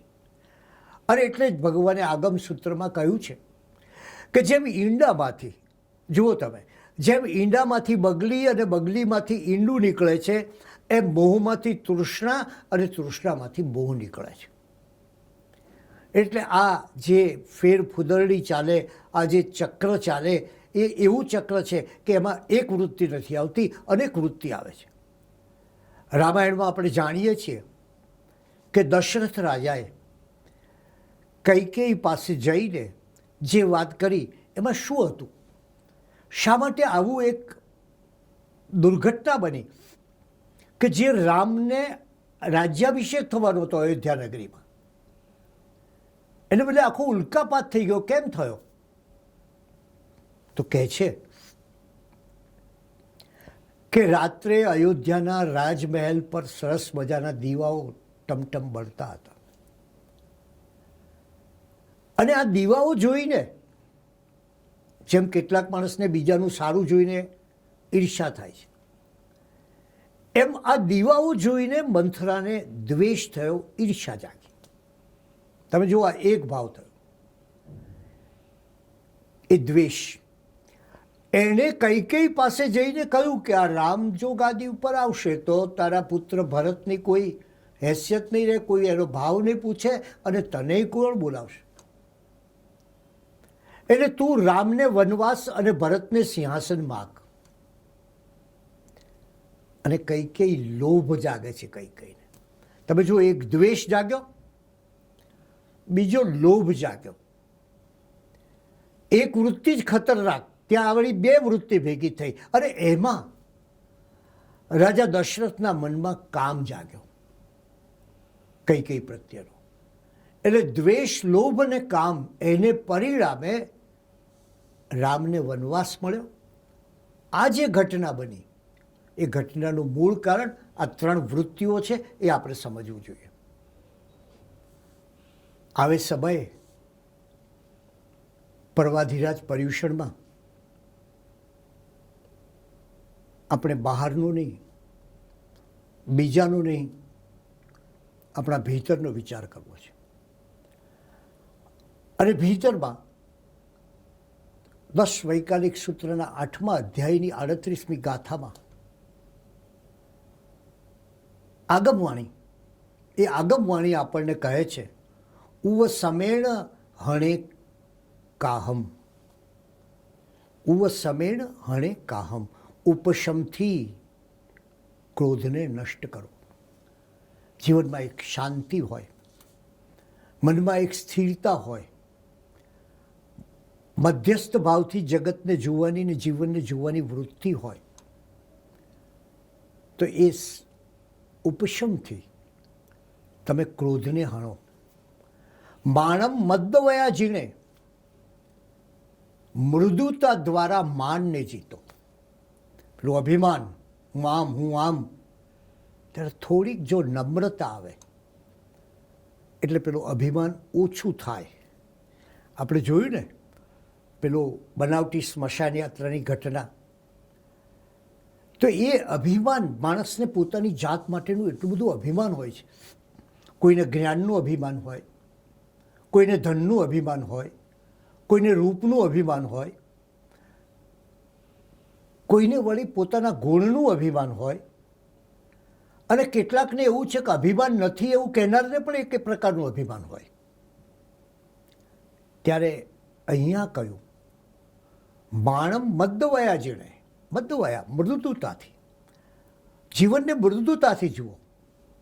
મૃદુતા, કેવી સરસ વાત આમાં આપણને કહી છે 10 વૈકાલિકમાં.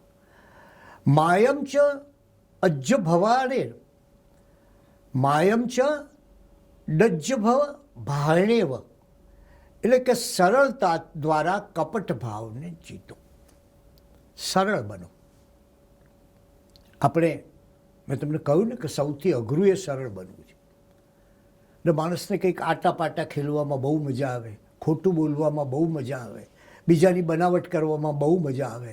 અને ચોથી વાત, લોભમ સંતોષવો જીણે, અને સંતોષ દ્વારા લોભ પર વિજય મેળવો. એટલે પર્યુષણ કહે છે કે તારા જીવનમાં ઉપશમ લાવ તો તારો ક્રોધ નષ્ટ થશે. તારા જીવનમાં મૃદુતા લાવ તો માન પર તું વિજય મેળવીશ, તું અભિમાની નહીં બન. તારા જીવનમાં સરળતા લાવ તો તું કપટ ભાવથી દૂર ચાલ્યો જઈશ, તારામાં કપટ ભાવ આવશે નહીં. અને તારા જીવનમાં પેલો સંતોષ આવે, એટલે પરમ સંતોષ જ્યારે જગે ત્યારે કોઈ લોભનું કોઈ સ્થાન હોતું નથી. એ રીતે આ પર્યુષણ પર્વ એ જાતને જાણવાનું પર્વ છે, ભીતરને ઓળખવાનું પર્વ છે.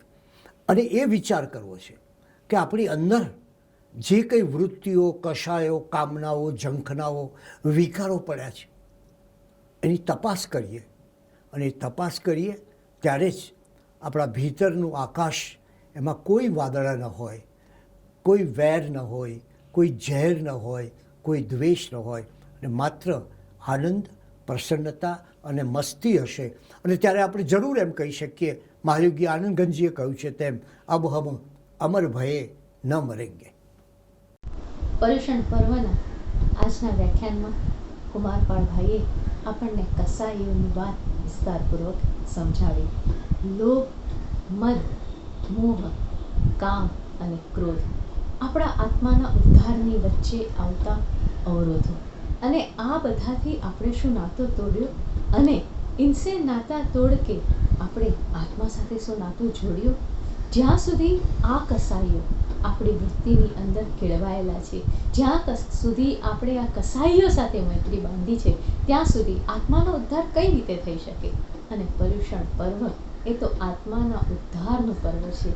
આ પર્વ દરમિયાન આત્મામાં આપણે પ્રકાશ પ્રગટાવવાનો છે. અને એના માટે આપણે લોભ, મદ, મોહ, કામ અને ક્રોધ સાથેનો આપણો નાતો તોડવાનો છે. અને એના માટે એમને પોતાના વ્યાખ્યાનમાં અનેક ઉદાહરણો આપીને આખી વાત આપણી સામે સ્પષ્ટ રૂપે પ્રગટ કરતા ગયા. લોભ વિશે વાત કરતા તેઓ કહે છે કે મનુષ્યની અંદર લોભની વૃત્તિ એવી અંદર ઘૂસી ગઈ છે કે એને જ કદાચ એની જાણ નથી. એ સતત પોતાના લોભની પાછળ પડ્યો છે અને લોભ એ મનુષ્યને ખરેખર દોડાવે છે સખત એની પાસે એના આખા જીવન દરમિયાન નક્કી કરે કે મારે અમુક રૂપિયા બસ એટલા થયા પછી હું રોકાઈ જઈશ, જેવો એની નજીક પહોંચે એટલે ફરી વધારે, એના પછી ફરી વધારે. આ ઉદાહરણ આપીને બીજું એક સરસ ઉદાહરણ એમને કહ્યું કે એક માણસને એમ કહેવામાં આવ્યું કે તું જેટલું દોડીશ એટલી આ જમીન તારી. અને એ માણસ પછી તો દોડ્યો અને એ દોડ્યો એવો દોડ્યો અને દોડતા જમીનની લાલચમાં વધારે ને વધારે દોડતો ગયો અને એનું મૃત્યુ થયું. જીવન અને મૃત્યુના ફેરામાં લોભ આખી જિંદગી એને દોડાવતો રહ્યો અને એમાં એ પોતાના આત્માને ક્યાંય ભૂલી જાય છે.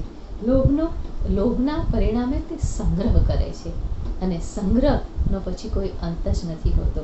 આગળ જતાં એમને બીજી પણ એક વાત કરી દેવદૃશ્યની કે જે સોમ શર્મા એમને એકવાર બહારગામ ગયો હતો અને પ્રભુ મહાવીરને વર્ધમાન પ્રભુએ પોતાનું જ્યારે દાન આપ્યું, વરસીદાન આપ્યું. આ વરસીદાન નિમિત્તે એ બહારગામ હતું અને જ્યારે પાછો આવ્યો ત્યારે એના મિત્રો અને ગામના લોકોએ એને કહ્યું કે અરે તું અહીંયા નહોતો, પ્રભુએ તો વરસીદાન આપ્યું અને કેટલું બધું વરસીદાનનો તે અવસર ચૂક્યો. એની અંદરનો લોભ સળવળી ઉઠ્યો, હું રહી ગયો અને એને માટે પ્રભુ પાસે એ જાય છે. પ્રભુએ તો હવે સર્વસ્વ છોડી દીધું છે અને પ્રભુ પાસે હવે માત્ર એક દેવદૃશ્ય હતું, એક જ વસ્ત્ર હતું અને પ્રભુ પાસે માગે છે કે તમે મને ભૂલી ગયા, હું તો આમ અને હું તો તેમ, અને તમે મને વરસીદાન વખતે કેમ ભૂલી ગયા?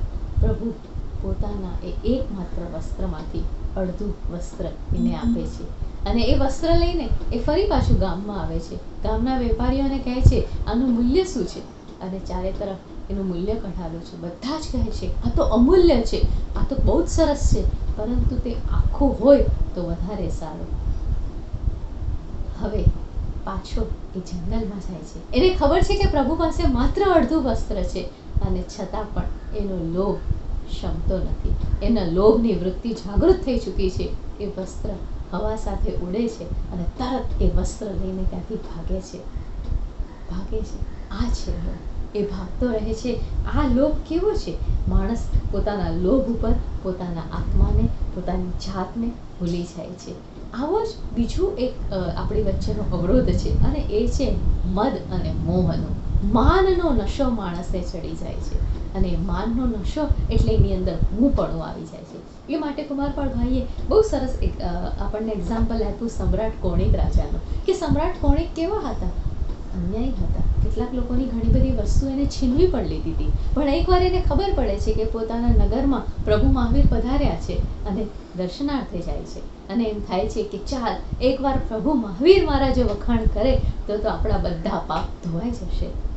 અને પ્રભુને પૂછે છે કે પ્રભુ મારો આત્મા મૃત્યુ પછી ક્યાં જશે? અને ત્યારે પ્રભુ પણ એને કેટલો સરસ જવાબ આપે છે. કુંવરપાળભાઈએ વાત બહુ સરસ કરી કે પ્રભુ એને જવાબ આપે છે કે તું જ તારા અંતરાત્માને પૂછ કે તારો આત્મા ક્યાં જશે. કારણ કે આપણા કૃત્ય વિશે જો સૌથી વધારે કોઈ જાણતું હોય તો આપણે પોતે જ. અને ત્યારે એને પૂછે છે કે તું જ તારા અંતરાત્માને પૂછ. પણ તું રાજા કોણિક છોડે એવા નથી. એ તો પ્રભુને જ પાસે ઉત્તર મેળવવા ઈચ્છે છે કે ના પ્રભુ તો કહેશે જ, કારણ કે હું પ્રભુની આટલી સેવા કરું છું એટલે પ્રભુ તો આપણને સારું જ કહેશે. અને પ્રભુ એને કહે છે કે એ તો 7મી નરકે તું જશે. આ સાંભળીને એને આઘાત લાગે છે. ગમે તેટલા પાપ કરો એ પાપ ભોગવવા જ પડે. પછી તમે ગમે તે શરણું લો, ગમે તેની પાસે તમે જાઓ, પણ તું કર્યા કર્મ ભોગવવા પડે છે. માન અને મદનો લોભ એ વૃત્તિ એવી છે ને કે મનુષ્યને પોતાનો આત્મા ભૂલાવડાવી દે છે. અને એના પછી એમને એક રાજકારણીનું તો ઉદાહરણ બહુ સરસ આપ્યું કુમારપાળભાઈએ. આજના વર્તમાન સાથે આખી વાતને જોડી આપી કે રાજકારણી હોસ્પિટલમાં લઈ જવામાં આવે છે એમને મુંબઈ ખાસ, પરંતુ રાજકારણી નેતાઓને તો હાર વગેરેની બહુ આદત હોય તો એ હોસ્પિટલમાં ત્યાં સુધી જતા નથી જ્યાં સુધી એને હાર ચડાવવામાં આવતો નથી. આ મનુષ્યની વૃત્તિ છે. હું કંઈક છું અને મને તો એ માન મળવું જ જોઈએ. એકવાર આ મદ ચડે છે, આ મદનો મોહ ચડે છે અને પછી કશું છૂટતું નથી. અને એની જ આગળ જતાં એમની ક્રોધની વાત તો ખૂબ વિસ્તારપૂર્વક કરી, કારણ કે આપણે જાણીએ છીએ કે કડવા ફળ છે ક્રોધના. કુમારપાળભાઈ કહે છે કે આપણે જાણીએ છીએ, આપણે ગાઈએ પણ છીએ, પણ ક્રોધ કરતી વખતે આપણે ભૂલી જતા હોઈએ છીએ. અને એના પછી એમને જે વાત કરી આપણને કોશિયા નાગની વાતથી આપણે બધા જ જાણીતા છીએ, પણ એમને ચંડ કૌશિક નાગની આ જે વાત કરતા એમને કહ્યું કે એના 3 ભવની વાત કરી. કે શરૂઆતમાં તે દીર્ઘ તપસ્વી હતો, અને દીર્ઘ તપસ્વી હતો અને એને વૃદ્ધાવસ્થામાં જે ગુસ્સો આવતો હતો અને બાળ મુનિને પોતાના રજોહરણથી મારવા છતાં એનું મૃત્યુ થાય છે. ત્યાર પછી તે કે ઘણા બધા તાપસોનો પણ ગુરુ બને છે, અને એના હાથ નીચે 300 થી 500 જેટલા તાપસો હોય છે. અને ત્યારે એને યુવાનીના અવસ્થામાં ગુસ્સો આવે છે, અને ત્યારે પણ એ ગુસ્સાને કારણે જ મૃત્યુ પામે છે. અને ત્યાર પછીનો જે ચંડ કૌશિકનો ભાવ છે ત્યારે એ સર્પ બને છે. અને કેવો સર્પ કે તેની આંખમાંથી વિષ ઝરી રહ્યું છે, અને આ એના ક્રોધને કારણે એનો ભાવ કેવી નારકી ગતિમાં, કેવી ગતિમાં જાય છે. ક્રોધ એ એવો છે ને કે ભલા મનુષ્યને છોડતો નથી. મદ, માન, મોહ ની વૃત્તિથી છૂટવા માટે એવા અનેક પ્રસંગો એમને આપણી સામે રજૂ કર્યા કે જેને કારણે એના પરિણામથી ડરીને, એ અવળા પરિણામો જોઈને આપણે આ બધા જ અપલક્ષણોથી દૂર થઈએ, આપણે આ કસાઈઓથી દૂર થઈએ. એમ વાત તો ઘણી બધી કરી. એમને હરિભદ્ર સૂરી મહારાજની પણ વાત કરી કે તેમને પોતાના જ્ઞાનનું કેટલું અભિમાન હતું જ્યારે તેઓ પંડિત હતા ત્યારે, અને આ જ્ઞાનનું અભિમાન હોવાને કારણે એ સદા બીજાને હરાવવા માટે તૈયાર રહેતા હતા. અને તૈયાર એટલે કેવું કહે છે કે પેટ ઉપર સોનાની ઓલો પટ્ટો બાંધતા હતા, હાથમાં ઝાડ રાખતા હતા, દંડક રાખતા હતા, અને નિસરણી પણ રાખતા હતા, તો કોદળી પણ રાખતા હતા. તો આવું અભિમાન. અને છેવટે પછી એ જ્યારે સાધુ બને છે, દીક્ષા લે છે, અને ત્યાર પછી જ્યારે એ વૃત્તિથી છૂટી જાય છે ત્યારે એમનું જ્ઞાનનું તેજ કેવું ઝળહળી ઉઠે છે. અને આનંદઘનજીની પંક્તિ જ તેઓ છેવટે યાદ કરે છે કે જ્યારે આ બધી વૃત્તિઓ શમી જાય છે, જ્યારે આ બધા કસાઈઓથી મનુષ્ય દૂર થઈ જાય છે, ત્યારે અબહમ અમર ભયો એવી પરિસ્થિતિ થાય છે. છેલ્લે કુમારપાળભાઈની જ વાતને આપણે યાદ કરીને આજની વાતને પૂરું કરીએ. કુમારપાળભાઈ કહે છે કે કામ, ક્રોધને નાશ કરીએ. અને કેવી રીતે? તો કે મૃદુતાથી આપણા માન ઉપર આપણે હાવી થઈ જઈએ, સરળતાથી આપણે આપણા કપટને દૂર કરીએ, સંતોષથી આપણે આપણા લોભને દૂર કરીએ. અને પર્યુષણ પર્વ એ તો જાતને, ભીતરને ઓળખવાનું પર્વ છે. ચાલો આ કસાઈઓથી મુક્ત થઈને આપણે પર્યુષણના પ્રકાશને, પર્યુષણના ઓજસને સાચા અર્થમાં પામીએ. આભાર.